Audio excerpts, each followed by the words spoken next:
Hi guys, it's Danielle And Carly, hi. we could not be more excited and honored to have Secretary Madeleine Albright here speaking with us today.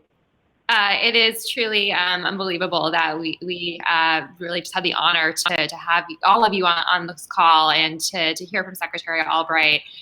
We are less than a week out from Election Day, and as you all saw in our ad this weekend, people think we're not going to show up to vote, and we know we're going to prove them wrong. So in advance of Tuesday, thank you for all you have done to get the word out and to make sure everyone gets rid of their excuses not to vote, and Albright for giving us that little pep talk we all want to hear before we go out on Tuesday. So I'm going to turn it over to Kara, who you guys all know, and then she will introduce Secretary Albright. Hi, everyone. It's Kara here. For those of you who don't know me, I work on our community team here at the Skimm and have been super involved in the notes. You've probably seen my name pop up here and there, but I'm so excited to have Secretary Albright here with us today. We feel so lucky and so inspired by her, and so to have us all together on one call. It's truly amazing. So the way this is going to work is I will start with a Q&A portion with Secretary Albright, and then at the very end, we will announce the winner of our contest that we told you about a couple of days ago, where we'll pick one of you who has brought in a bunch of vote commitments to win a set of signed books from Secretary Albright, and as well as a handwritten note. So I know you're all excited to hear who wins, so stick around and we'll let you know at the end. But for now, I will kick it over to you, Secretary Albright. Well, great. Thank you so much for your kind words and for asking me to be on this call. I have to admit, I've been a fan of the Skimm ever since I did an interview and was told that I had to drink wine. But when I heard about the No Excuses program, my esteem grew further still. So if there's one thing Republicans and Democrats can agree on, it is that next week's midterm election will be the most important one of our lifetime. And if there's one thing that history suggests, it is that young people will turn out at a far lower rate than people like me. So that to me makes absolutely no sense, because the decisions that are going to be made in the next Congress on matters of war and peace and the environment and the economy and our education system will affect the lives of the young people far more than the older generation. So I can't think of anything more important than what you all are doing in trying to get 100,000 new young voters to the polls. And I appreciate that you're taking a nonpartisan approach, because what matters most is not whether you believe in Republican or Democratic policies, but whether you believe in democracy. And there's no question that our democracy can be noisy and inefficient and at times exasperating, but it has also been tested over and over again. Democracy's great advantage is its ability to correct its own faults through the exposure of misinformation, the shaming of bigotry, the development of fresh ideas, the conception of innovative policies, and the periodic emergence of new and visionary leaders. Democracy's greatest vulnerability is that it cannot succeed without democratic citizens who care enough to participate in the process by organizing, voting, and working together on behalf of the common good. And that's where you all come in. The cynics will tell you that there's nothing that can be done about the crisis we find ourselves in today, and that young people cannot be motivated to turn out and vote in great numbers. But as Nelson Mandela said, everything is impossible until you do it. And I have every confidence that come next Tuesday, you will help young people find the voice they need to have in our democracy. So thank you very much, and I now look forward to your questions. And now that I'm no longer in the government, I may actually be able to answer them. Well, we hope so. We have probably a million questions for you, but we've narrowed it down to a few of our favorites. So I'd like to start by asking you just to tell us a little more about how you got your start in politics and international politics, and really if there was a specific aha moment where you realized you really wanted to get involved. Well, I have to say that I've always loved politics, but I was active when I was in college. And that was, as I say, I was in college sometime between the invention of the iPad and the discovery of fire. But I first got involved in the 1956 election when Adlai Stevenson was running, and I went into Boston to raise money for Democrats. And I have loved doing local politics and national politics for a long time, helping in campaigns. And, when we used to have stamps going into headquarters and stamping envelopes, and then later going out and door knocking and doing all those things. I then got very interested in doing the international part because I moved to Washington, and I was working on Capitol Hill for Senator Edmund Muskie, and then later in the White House for President Carter. And I got very interested in how policy is developed and kind of the politics of foreign policy, why people vote for the things they do, what happens in other countries, how we relate to them. And one thing led to another. And so I have always been interested in politics, and it never occurred to me that I would be in a position to be able to look at politics and foreign policy from such a high level and understand how democracy does not work if the people are not involved and informed and participate. And obviously voting is the most important part to it. That's a great answer. And I know everybody on this call feels the same way. So it's so cool to hear how you've kind of climbed the ladder and really paved the way for a lot of other women, which leads me to my next question. What do you think we can do to encourage more women, especially young women, to run for roles in public office? Well, I think that what is incredible is the number of women that are finally running now in this current race. And I do think that partially that has happened because it's clear that women are being discriminated against. And unless there is a way that we can be part of the process of decision making, then there are an awful lot of really good men in the world that want to help women and understand the importance of political and economic empowerment of women. But unless we're there with our voices and can explain things, the power doesn't radiate as much. And so I do think that it's important to encourage women to put ourselves forward. I think there's a genuine problem that we have as women, is I think we underrate our own capabilities. And you don't find a lot of men saying, I'm not qualified to do that. I think we always kind of think that there's one more thing we have to do before we put ourselves forward politically. And I hope that women encourage women to not be so self-effacing, but be clear that we do have capabilities and that we have strong voices and we need to be a part of things and we need to support each other. So I do think that's very important, and I try everything I can to encourage women to put themselves forward. We know, and we love that. It's so great to see that on such a public level, and I know we're all encouraged by that as well. And actually, we had so many Skimm'bassadors and No Excuses squad members submit questions specific to asking you for advice, which I found very interesting and exciting. But I think everybody is just so encouraged by the way that you have supported other women and publicly spoken about that. So if it's okay with you, I'd love to go into a little live advice column and ask you a few pieces of advice for our community. Happy to, absolutely. So the first question I have is, do you remember the best advice you received when you were starting out in your political career, or something that you were told along the way? Well, I think that the best advice that I really did get was that I needed to be involved, that it wasn't just a matter of kind of being in the background. And by the way, one of the things that did make a difference, I went to a women's college. I went to Wellesley, where everybody, had to be a leader in some form or another.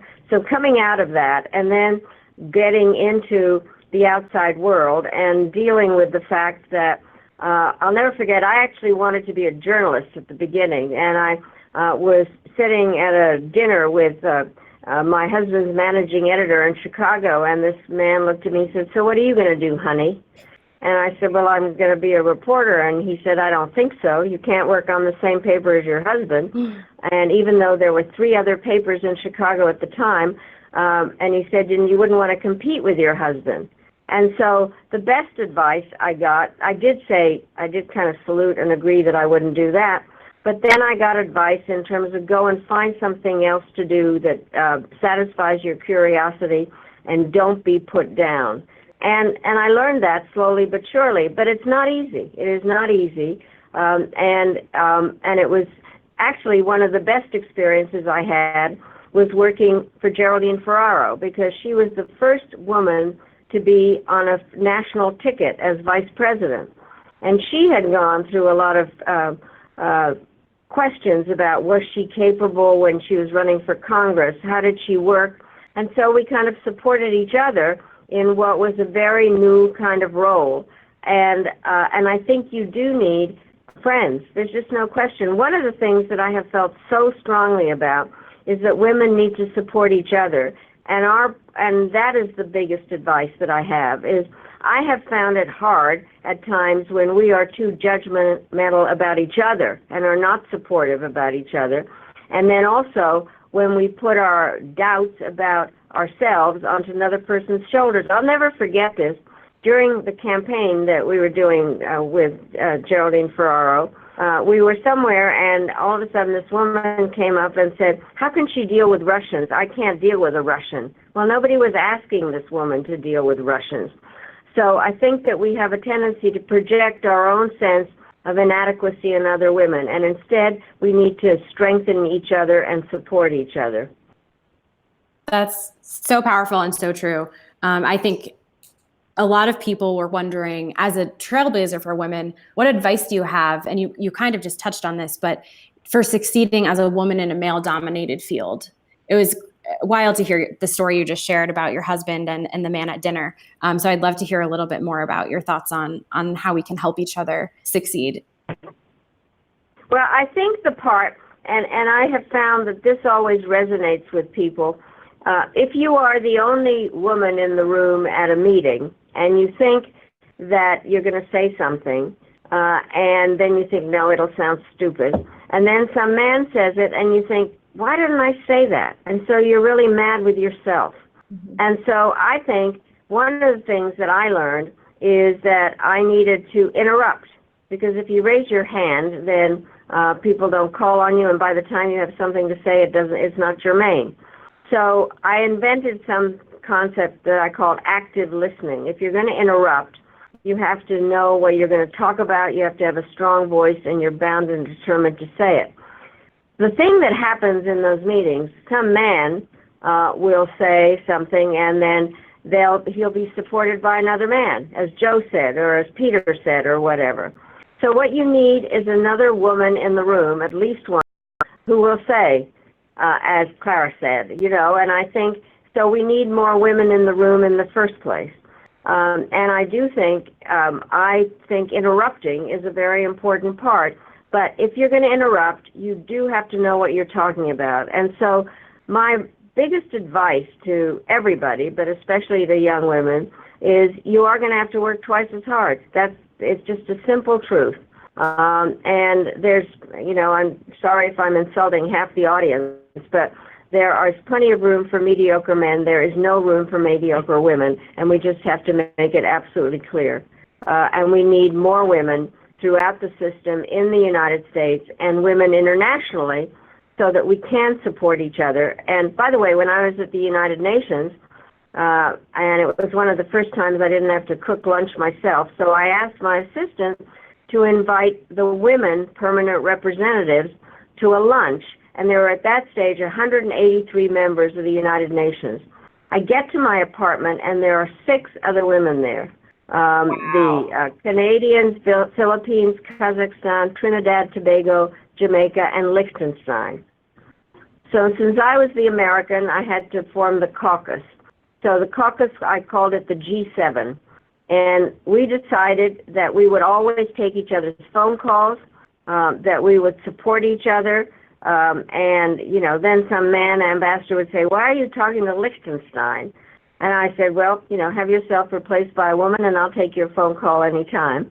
But what we were able to do, this very powerful G7, at that time, we had just started the War Crimes Tribunal on the former Yugoslavia, and since many of the crimes were committed against women in terms of rape or pushing them out of the country, we managed to get 2 women judges on the War Crimes Tribunal, the 7 of us. And so I do think that there is strength in numbers and supporting each other.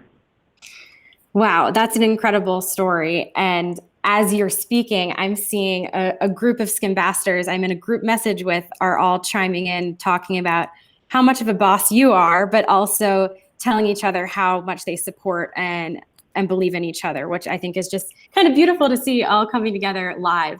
So thank you for inspiring us so much. I have one question here for you that I actually hesitated to ask because I thought it might be too blunt, but in the spirit of being pretty badass, I was wondering, and so is one of our squad members, do you have any advice for how to simply be a kick-ass woman? Yeah. Well, first of all, what is very funny, I exercise a lot and there was a time I could leg press 450 pounds. And people said, why do you do that? And I said, so I can kick ass. Yes. And so, but I basically really do think that one has to have a variety of tools in terms of how you deal with other people, and especially when there are people that, in foreign policy, that you disagree with completely, and yet you are representing your country and you have to figure out how to get points across. So I always used to begin by small talk, charming, etc. And then finally, when I was abroad, I'd say something like, I have come a long way, so I must be frank. And then I'd tell it like it is. But it helps if you really think about it. But to go back on something that I said, even my own advice, which is when I first got to the UN, there was a meeting, and the UN Security Council has 15 members on it, and I was the only woman.